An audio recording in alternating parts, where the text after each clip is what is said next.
Hi students, bright future coaching institute के online classes में आप सभी का एक बार फिर से स्वागत है। मैं आपके लिए लेकर आया हूं क्लास 12 मैथ के लिए टॉपिक मैट्रिक्स। तो आइए टॉपिक मैट्रिक्स के बारे में डिटेल से हम पढ़ते हैं। टॉपिक आपका है मैट्रिक्स।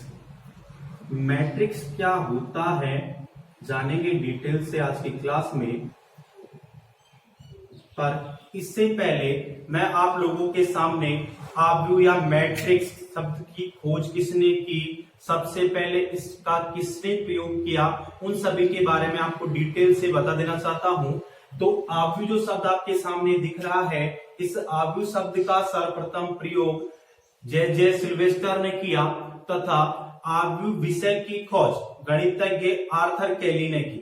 तो ये सबसे पहले इंट्रोडक्शन जो हम टॉपिक का करने जा रहे हैं मैट्रिक्स आव्यूह, उसमें हमने क्या देखा कि सर्वप्रथम आव्यूह शब्द का प्रयोग जे सिल्वेस्टर ने किया और आव्यूह विषय की खोज आर्थर कैली ने की। तो यहाँ पे मैं बोर्ड पे लिख देता हूं इंट्रोडक्शन में,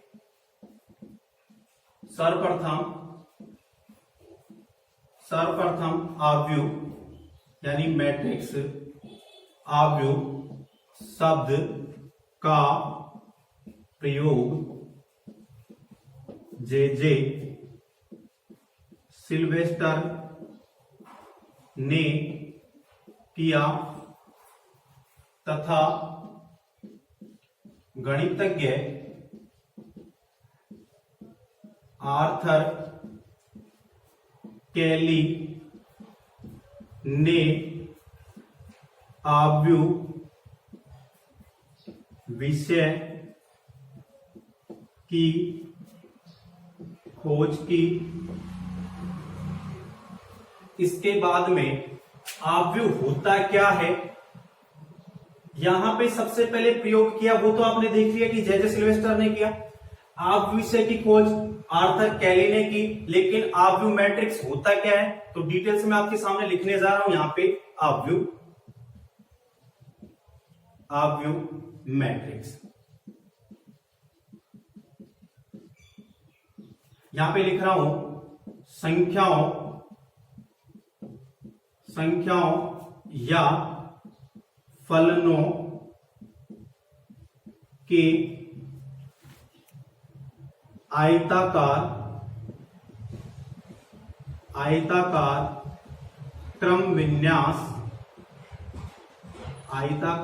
क्रम विन्यास को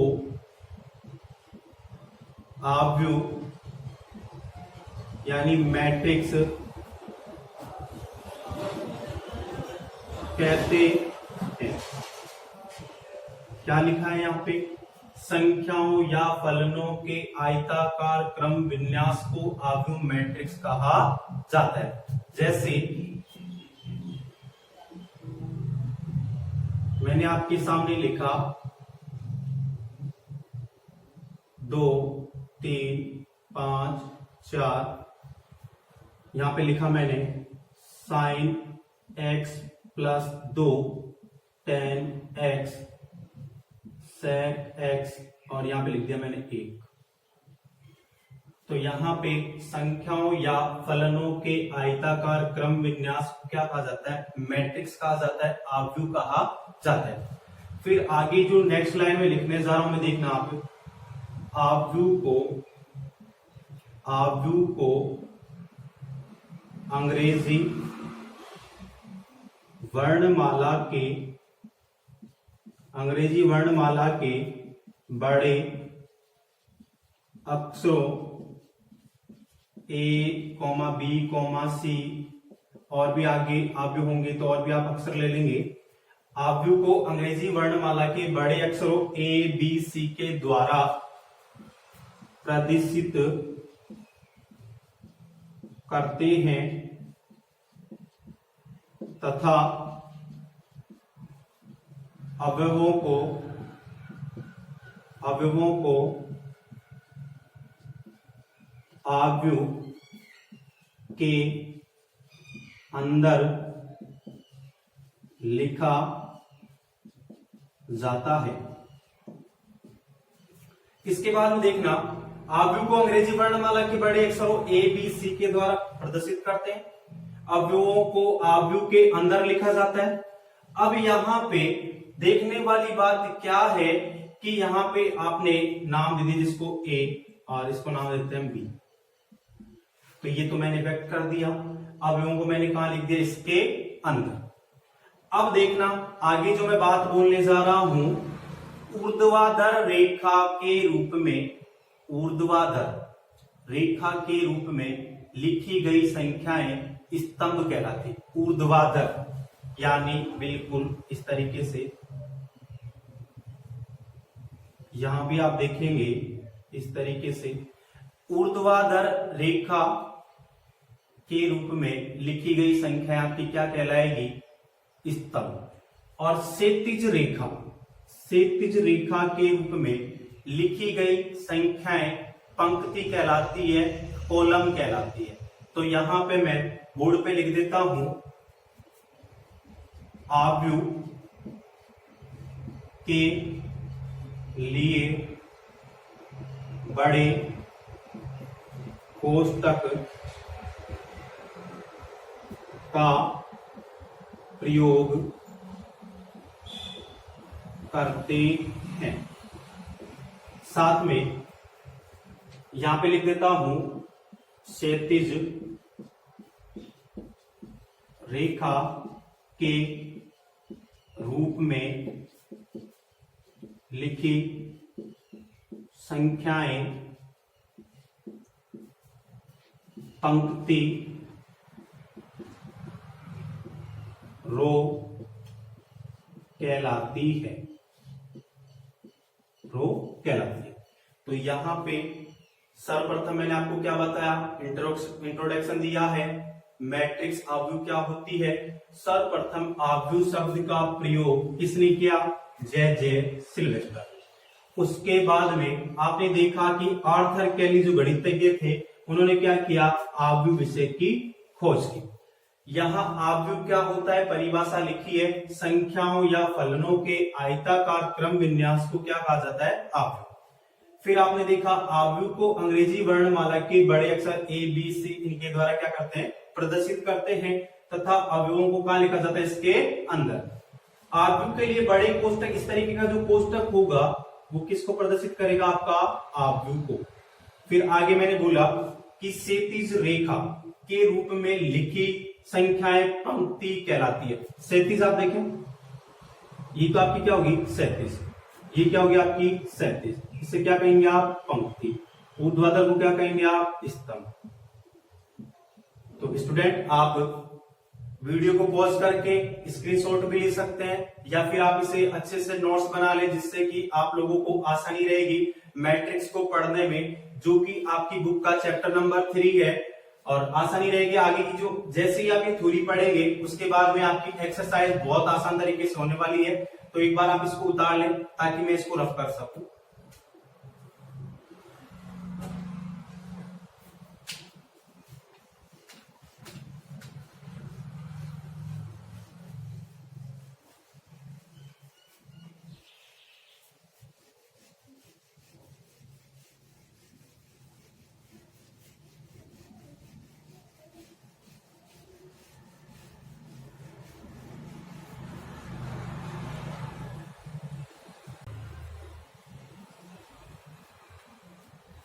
आगे देखिएगा स्टूडेंट, ऊर्ध्वाधर रेखा में लिखी संख्याएं स्तंभ यानी कॉलम कहलाती है। जैसे मैं आपके सामने लिखने जा रहा हूं, जैसे ए बराबर मैंने लिख दिया यहां पे 1 2 3 4 5 6। बहुत आसान सा उदाहरण मैंने लिया है। अभी मैंने आपको क्या कहा कि क्षैतिज रेखा के रूप में या क्षैतिज रेखा में लिखी संख्या, क्षैतिज रेखा में लिखी संख्या आपकी क्या कहलाएगी? पंक्ति या फिर रो। और ऊर्ध्वाधर रेखा में लिखी संख्या आपकी क्या कहलाएगी, स्तंभ यानी कॉलम।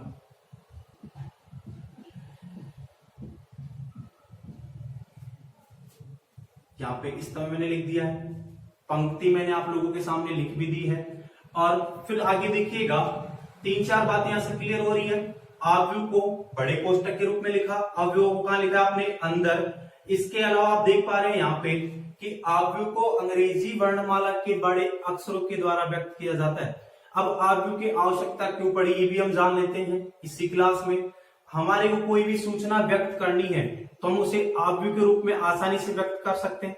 जैसे देखना है यहाँ पे मैंने कहा कि राधा के पास 15 पुस्तक एवं 20 पेन। ओके, तो मैं इसे क्या लिखूंगा, 15, 20। अब यहां पे आप देख पा रहे हैं कि इसमें पंक्ति है, ये तो आपकी जो क्षैतिज रेखा के रूप में है, ये तो क्या है, पंक्ति है। और ये आपके क्या है, स्तंभ। ये क्या है, स्तंभ है। फिर आगे देखना और सूचनाएं व्यक्त अगर मुझे करनी है तो मैं किस तरीके से करूंगा। यहाँ पे राम के पास 15 पेन और 10 पेंसिल है, 10 पेंसिल है। और श्याम के पास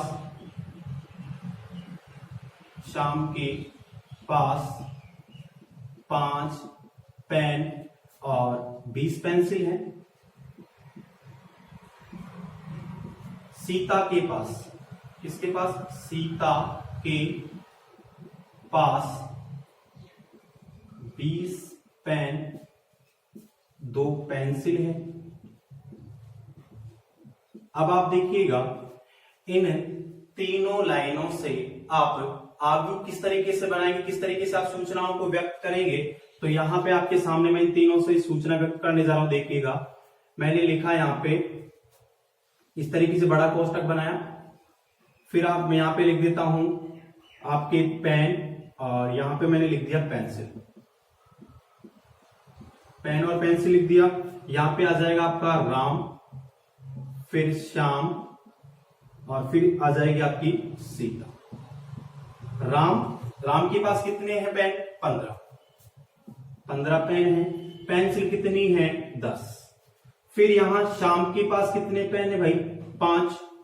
पेंसिल कितनी है श्याम के पास, 20 है। और सीता के पास कितने पेन हैं, 20 हैं। और पेंसिल कितनी है, 2। तो देखिएगा मैंने इन तीनों लाइनों को आसानी से इस रूप में व्यक्त कर दिया है। तो ये क्या कहलाया आपका आव्यूह। अब इसको मैं एक दूसरी तरीके से और व्यक्त कर सकता हूं। देखिएगा किस तरीके से हम व्यक्त कर सकते हैं। यहां पे मैं इसको और भी चेंज कर सकता हूं। मैंने लिख दिया पेन और यहां पे लिख दी पेंसिल,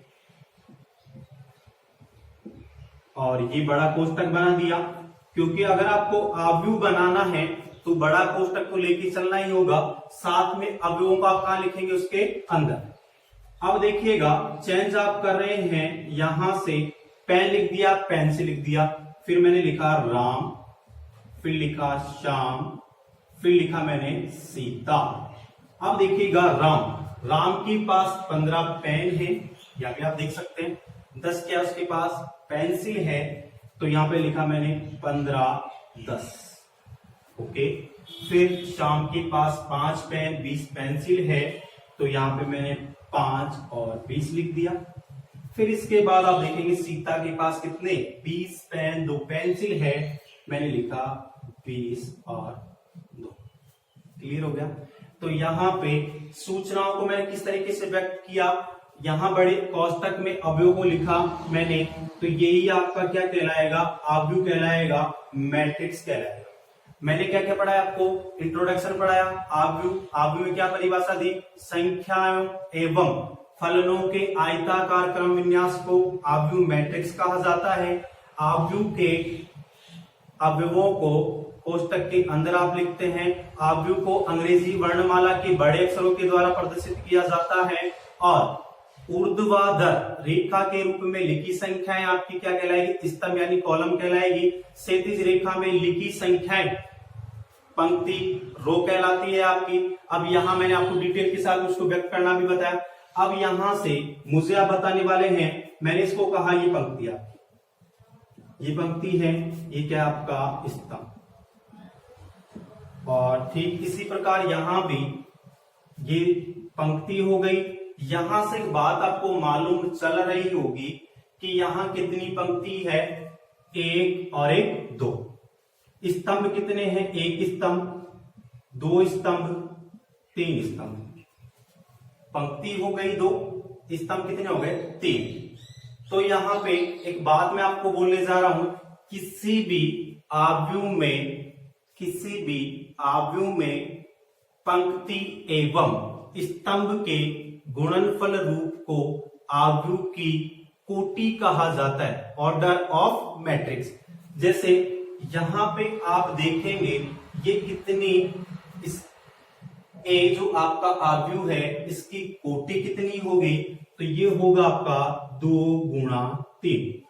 तो इसे आप अच्छे से उतार लें ताकि मैं आसानी से इसको रब करने के बाद आगे जो आपका टॉपिक है ऑर्डर ऑफ मैट्रिक्स आव्यूह की कोटि, उसको मैं डिटेल से एक्सप्लेन कर सकूं आप लोगों के सामने और अच्छे से समझा सकूं। उतारिएगा आप लोग इसे, मैं इरेज कर देता हूं।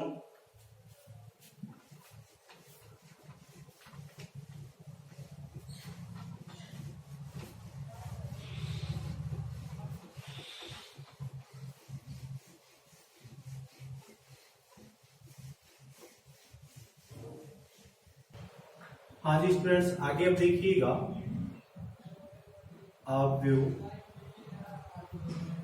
आव्यूह की कोटि, ऑर्डर ऑफ मैट्रिक्स क्या होती है। देखना, किसी आव्यूह में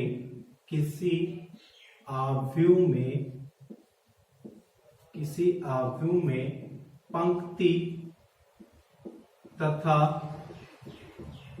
स्तंभ के गुणनफल रूप को आव्यूह की कोटि कहा जाता है। जैसे मैं आपके सामने लिखता हूं, किसी आव्यूह में m पंक्ति तथा n स्तंभ है तो आव्यूह की कोटि m गुणा n होगी। और व्यापक रूप में आप लिखना चाहेंगे तो किस तरीके से लिखेंगे, a बराबर कोष्टक aij और बाहर m गुणा n। ये क्या हो गया, आव्यूह a है उसमें अवयव aij, उसकी कोटि कितनी हो गई, m गुणा n। यहाँ पे m तो क्या है, टोटल कितनी पंक्तियां हैं, n क्या है, टोटल कितने आपके स्तंभ है। और aij में आप देखना चाहेंगे अंदर, aij का मतलब क्या है, a वह अवयव है जहां i क्या है, पंक्ति, और j क्या है आपका स्तंभ। तो यहाँ पे आव्यूह की कोटि क्या हुई, किसी आव्यूह में पंक्ति तथा स्तंभ के गुणनफल रूप को आव्यूह की कोटि कहा जाता है। किसी आव्यूह में m पंक्ति है m और n स्तंभ है तो आव्यूह की कोटि कितनी होगी, m गुणा n। एग्जाम्पल के तौर पे और लेता हूं, जैसे मैंने कहा b बराबर 3 2 5 7 9 4, c बराबर लिख दिया मैंने केवल 1 और d बराबर लिखा मैंने 1 2 और e बराबर लिख दिया मैंने 3 4। तो यहां से हम देखने वाले हैं आव्यूह जो b आपके सामने दिख रखा है उसकी कोटि कितनी होगी। तो देखिएगा पहली पंक्ति, दूसरी पंक्ति। यहाँ पे पंक्तियां कितनी हो गई आप लोगों के सामने? 2। स्तंभ कितने हैं? 1 2 3।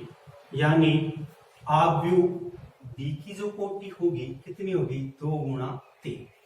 सी की कितनी होगी? 1 गुणा 1। डी की कितनी होगी? ए की तो इसमें पंक्ति है लेकिन स्तंभ कितने हो गए? 1 और 1 2, तो कितना आ जाएगा? 1 गुणा 2, है ना। ई कितना आ जाएगा आप लोगों का?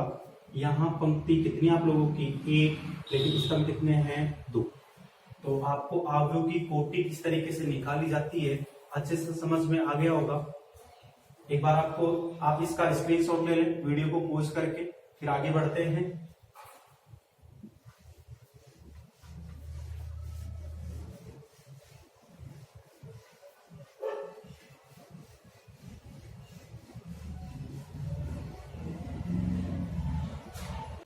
हाँ तो स्टूडेंट, अब अभी आप लोगों ने जाना कि आव्यूह की कोटि क्या होती है।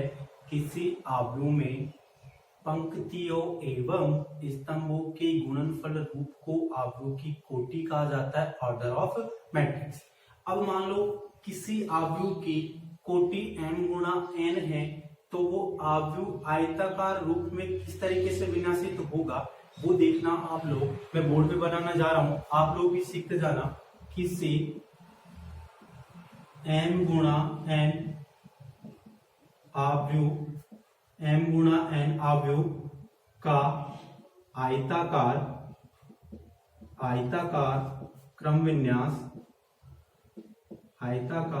क्रम विन्यास निम्न रूप में होता है।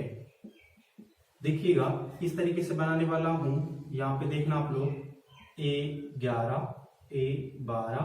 अब देखिएगा पहली पंक्ति चल रही है A13, फिर इस तरीके से चलते चलते पंक्ति तो आपकी पहली ही चल रही है लेकिन स्तंभ बदल रहे हैं। मैंने इसको कहा J, फिर कहा A1 और इसको कह दिया मैंने N। ओके, इसके बाद में सेकंड पंक्ति A21 A22 A23 और डॉट डॉट करते A2J डॉट डॉट करके A2N। इसी प्रकार A31 यानी तीसरी पंक्ति चल रही है आपकी A32 A33 और A3J A3N। मतलब क्या हुआ? A3N का मतलब आप समझ पा रहे हैं ना, तीसरी पंक्ति N-वा स्तंभ। इसी प्रकार आगे बढ़ते बढ़ते अब आ गई आप लोगों के सामने I-वी पंक्ति। I और ये पहला स्तंभ हो गया, ये आपकी I-वी पंक्ति चल रही है, दूसरा स्तंभ हो गया। I-वी पंक्ति चल रही है, तीसरा स्तंभ हो गया। और इसी तरीके से I-वी पंक्ति तो आपकी चल ही रही है और ये कौन सा हो गया? J-वा स्तंभ। फिर A-I-N हो गया आप लोगों का। आगे बढ़ते बढ़ते ये कौन सी पंक्ति आ गई आप लोगों की? M2 A-M3 और ये आपका कितना हो जाएगा? अब देखिएगा यहाँ पे पंक्ति कौन सी चल रही है? M-वी चल रही है। स्तंभ कौन सा चल रहा है? J-वा चल रहा है और A-N और ये आपका N। तो ये क्या हो गया आपका? M गुणा N कोटि का क्या हो गया? आयताकार क्रम विन्यास। इसे किस तरीके से लिखेंगे आप? A बराबर मैंने लिख दिया कोष्टक A-I-J और ये कितना? N गुणा N। जहां जो मान होगा I का जो मान होगा 1 के बराबर या 1 से बड़ा, और इस तरीके से फिर J का भी जो मान होगा साथ में I और J बिलोंग करेंगे कैपिटल N।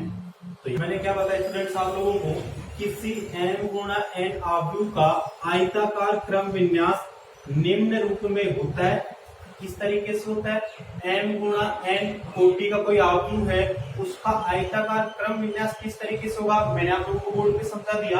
अब आगे देखिएगा, जैसे मैंने आपके सामने लिखा कि A11 A21 A34 AMN।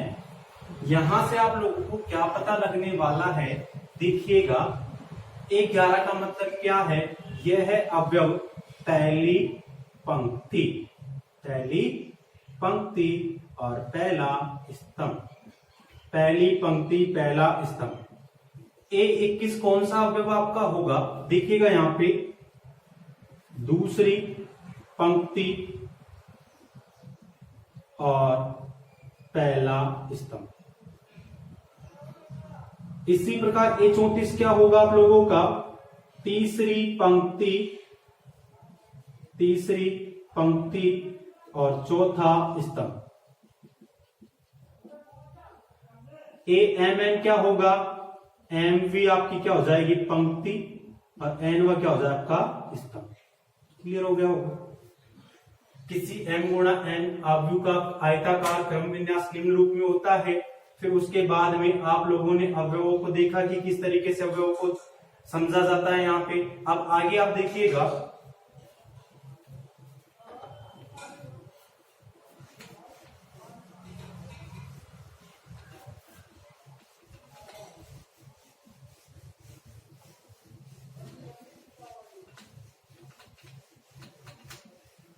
आगे आप देखिएगा, अब किसी अवयव में आपको अवयव की कोटि दे दी जाए और कहा जाए कि अवयव की संख्या ज्ञात कीजिए, तो अवयव में अवयव की संख्या आप कैसे निकालेंगे, अवयव में अवयवों की संख्या, अवयव में अवयवों की संख्या। जैसे आपके सामने एक अवयव बना रहा हूं A और मैंने लिख दिया, यहां से आप देख पा रहे हैं A एक अवयव है जो कितने, 2 गुणा 3 कोटि का है। 2 गुणा 3 मैंने क्यों लिखा है, समझ में आ गया होगा आप लोगों को, क्योंकि पंक्तियां कितनी है, 2 है, स्तंभ कितने हैं, 3। 2 गुणा 3 मैंने लिख दिया। यहाँ पे आपको निकालना क्या है, अवयवों की संख्या। तो अवयवों की संख्या कैसे निकालेंगे, m गुणा n, यानी 2 गुणा 3 कितने हो गए, 6। तो गिन के देखते हैं, 1 2 3 4 5 6, क्या 6 ही अवयव है, हाँ जी। फिर देखिएगा एक और अवयव लेके चल रहा हूं मैं, एक और मैट्रिक्स आपके सामने, 2 1 3 5,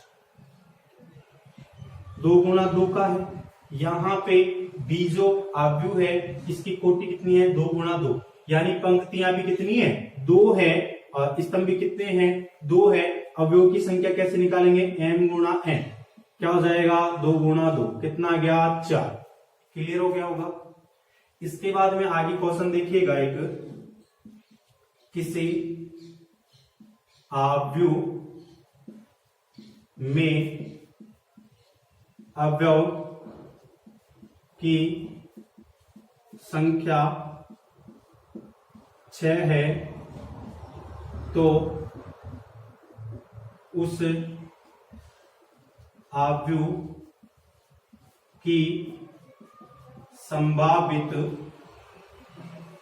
अवयव की संभावित कोटियां क्या होगी। अब देखिएगा, 2 तरीके के प्रश्न बन गए आप लोगों के सामने। किस तरीके से अवयव में अवयव की संख्या कैसे निकाली, आपने कोटि उसने दे दी और आप लोगों ने क्या निकाल लिया, अवयव। अब उसने क्या कहा है कि अवयव आपको दे दिए हैं और क्या निकालनी है आपको, कोटि। कोटि कैसे निकालेंगे आप देखना, यहाँ पे टोटल अवयव कितने हैं आप लोगों के सामने, 6। अब 6 अवयव कैसे बनेंगे, उस अवयव की संभावित कोटियां, कोटियों में क्या आएगा, m पंक्ति आएगी, n स्तंभ आएगा। अब हर एक स्टूडेंट की अलग अलग राय होगी कि सर पंक्ति इतनी होगी, स्तंभ इतने होंगे। तो यहाँ पे देखते हैं कि संभावित क्रम क्या क्या बन सकता है आप लोगों का। 1 गुणा 6 तब 6, 1 का मतलब पहली पंक्ति होगी और 6 क्या होंगे आपके स्तंभ। फिर 2 गुणा 3, 2 पंक्ति हो सकती है और 3 क्या हो सकता है आपके स्तंभ। लो जी 6 हो गए।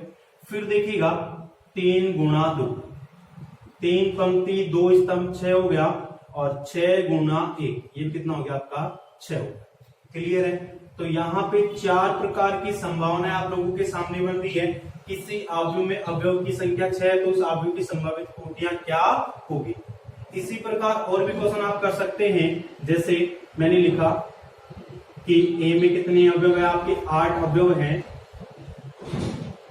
एक अवयव है और इसमें 8 अवयव हैं, तो कोटियां, तो संभावित कोटियां, संभावित कोटियां क्या होगी देखिएगा, यहां से 1 गुणा 8, फिर 2 गुणा 4, तब भी 8 आ गया, और क्या हो सकता है 4 गुणा 2, तब भी 8 हो गया, और क्या हो सकता है 8 गुणा 1।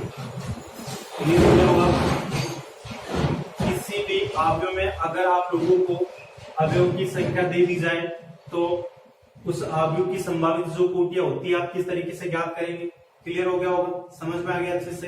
एक क्वेश्चन और लेके चलते हैं आप लोगों के सामने।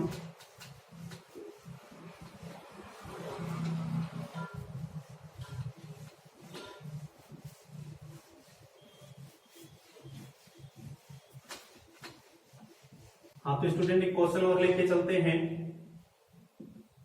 एक अवयव 3 गुणा 2, 3 गुणा 2 का मतलब समझ गए, 3 तो क्या होगी इसमें पंक्तियां, 2 क्या होंगे स्तंभ। एक अवयव 3 गुणा 2 की रचना कीजिए जिसे ए आई जे बराबर 1/2 मापांक i माइनस 3j से निरूपित, या निरूपित को मैं इधर लिख देता हूं, से निरूपित किया जा सके। देखिएगा क्वेश्चन क्या है आप लोगों के सामने, एक अवयव की रचना करनी है जिसमें 3 तो क्या होगी पंक्तियां, 2 क्या होंगे आप लोगों के स्तंभ। तो आराम आराम से सीखना आप लोगों को होले होले से, क्योंकि होले होले से यहां पे सॉल्व करने जा रहा हूं। तो सबसे पहले a बराबर मैं मान लेता हूं, माना a बराबर क्या, पंक्तियां कितनी होनी चाहिए आप लोगों की 3। तो मैंने लिखा a11, a12, a21, a22, a31, a32। Clear हो गया होगा यहाँ पे। और ये कितना है 3 गुणा 2। कंडीशन आप लोगों के सामने दे रखी है, जहां ए आई जे बराबर 1/2 मापांक के मॉडुलस आप कह देंगे i माइनस 3j, इस तरीके से। अब सबसे पहले मैं a11 अवयव निकालूंगा, फिर a12 अवयव निकालूंगा, फिर a21 अवयव निकालूंगा, a22 निकालूंगा, a31 अवयव निकालूंगा, a32 अवयव निकालूंगा। तो यहाँ पे सबसे पहले a11 निकालने जा रहा हूं। तो आपके सामने जो कंडीशन आपको दे रखी है, इस कंडीशन में क्या करने वाले हैं आप, i की जगह i का मान, j की जगह j का मान। यहाँ i का मान कितना है 1, j का मान कितना भी है 1। तो मैं मान रखता हूं वहां पे 1 और 1। ये तो क्लियर हो गया होगा। 1/2 आपका ऐसे कैसे, फिर i की जगह 1 माइनस 3 गुणा 1। क्लियर हो गया होगा। यहां पे 1/2 आपका ऐसे कैसे स्टूडेंट, फिर चिन्ह यहाँ पे 1। कुछ स्टूडेंट क्या कर जाएंगे, थोड़ा सा जल्दबाजी में गलती कर जाते हैं, 1 माइनस 3 कर देंगे। ऐसा आपको करना नहीं है। 1 माइनस 3 गुणा 1 यानी कितना 3। क्लियर हो गया। ये कितना आ जाएगा 1/2। 1 में से 3 जाएगा, कितना आएगा माइनस का 2, लेकिन चिन्ह लगे होने के कारण किसका हो जाएगा प्लस का। तो यहाँ पे इसे कहूंगा मैं 2 से 2 कट जाना है, कितना आ गया आपका 1। यानी 11 जो अवयव है उसका मान कितना आ गया आप लोगों के सामने 1। a12 1/2, फिर i की जगह तो कितना रखना है 1, j की जगह कितना रखना है 2, और ये आपका आ गया 1/2 गुणा, यहां से मैं लिख रहा हूं 1 में से कितना घटाने वाले हैं आप 6। 1 में से 6 घटाया तो ये आ जाएगा आप लोगों का 1/2 गुणा 5, यानी कितना आ गया 5/2। क्लियर हो गया स्टूडेंट। फिर निकाल रहे हैं a21। कैसे निकालेंगे, 1/2 आपका ऐसे कैसे ही है, फिर 1 माइनस A21 आप निकाल रहे हैं, यहाँ I का मान कितना हो गया 2, J का मान कितना हो गया 1, तो यहाँ आप लिखने वाले हैं I की जगह मान रख रहा हूं मैं 2 माइनस 3 गुणा 1। क्लियर हो गया होगा आप लोगों का। फिर आगे बढ़ रहे हैं, 1/2 तो आपका ऐसे के ऐसे ही है, और आप देखेंगे 2 में से कितना घटाना आप लोगों को 3, 2 माइनस 3। क्लियर हो गया, 2 माइनस 3, ये कितना आ जाएगा आप लोगों का यहाँ पे 1/2 तो आपका ऐसे कैसे ही है, और 2 में से आप 3 घटाएंगे तो कितना बचेगा माइनस का 1, जो किसका हो जाएगा प्लस का, यानी कितना गया 1/2। फिर A22 आप निकालने वाले हैं, 1/2 आपका ऐसे कैसे ही, यहाँ पे I का मान कितना है 2 है, और J का मान कितना है 2 है, मान रखूंगा वहां पे 2 माइनस 3 गुणा 2, तो क्या हो जाएगा स्टूडेंट 1/2, फिर 2 माइनस 6, ये हो जाएगा आप लोगों का 1/2 गुणा 4, काट दूंगा कितना आ जाएगा। क्लियर हो गया होगा। अब निकालने जा रहा हूं A31। A31 में क्या हो गया, I का मान तो कितना हो गया 3, J का मान कितना हो गया 1, तो 1/2, फिर 3 माइनस 3 गुणा 1, 1/2 कोष्टक 3 माइनस 3, और ये कितना आ गया आप लोगों का 0। A32 निकालने आप जा रहे हैं, तो 1/2, फिर मापांक का चिन्ह यहाँ पे, अब I का मान अभी भी कितना है 3 है, माइनस 3 गुणा J की जगह कितना 2, फिर 1/2, और यहाँ पे 3 माइनस कितना हो जाएगा 6, आगे जाके इसको क्या लिख सकते हैं आप 1/2 गुणा 3 में से आप लोगों का 6 जाएगा, कितना बचेगा माइनस का 3, जो किसका हो जाना है प्लस का, यानी कितना आ गया 3/2। क्लियर हो गया। 11 अवयव निकाल लिया, 12 निकाल लिया मैंने, 21 निकाल लिया, 22 निकाल लिया, 31, 32। ठीक है, अब मैं यहाँ पे इसको रख देता हूं, तो A बराबर कितना हो जाएगा आप लोगों का, ये 1 हो जाएगा। A12 का मान आप लोगों के सामने आया है 5/2। उसके बाद में आप देखेंगे A21 का जो मान है कितना आ रहा है 1/2, 1/2। फिर उसके बाद में A22 का जो मान आ रहा है कितना आ रहा है 2, और यहाँ पे A31 का मान आ रहा है 0, और A32 का मान जो आ रहा है 3/2, और ये कितनी कोटि हो गया 3 गुणा 2, ये क्या होगा आपका आंसर। ओके स्टूडेंट्स, तो आप इसे अच्छे से उतार ले, वीडियो पॉज करके, फिर मैं मिटा देता हूं इसको।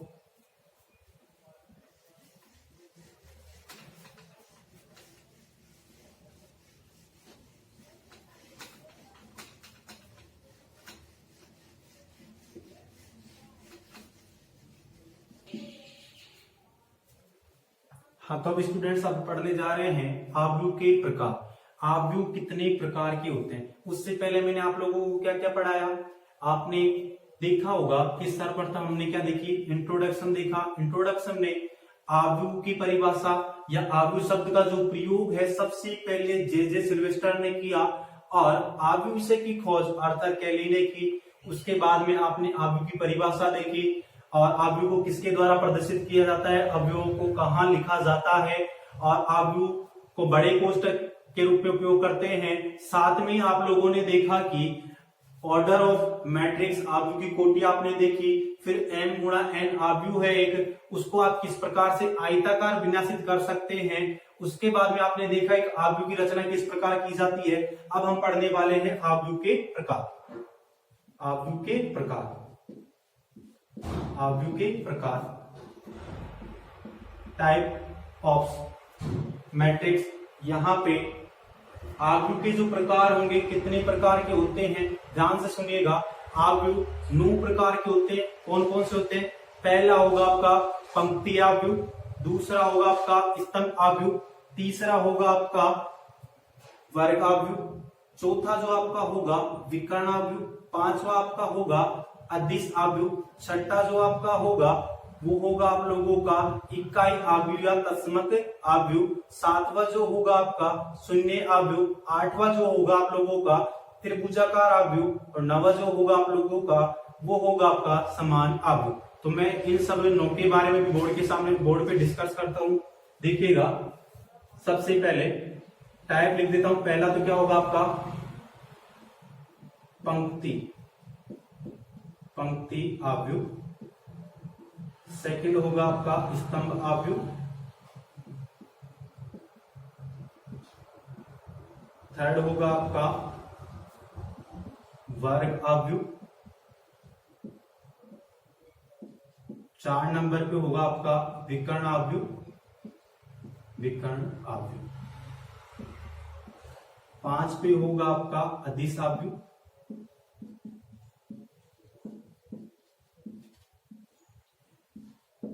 6 पे होगा तत्समक।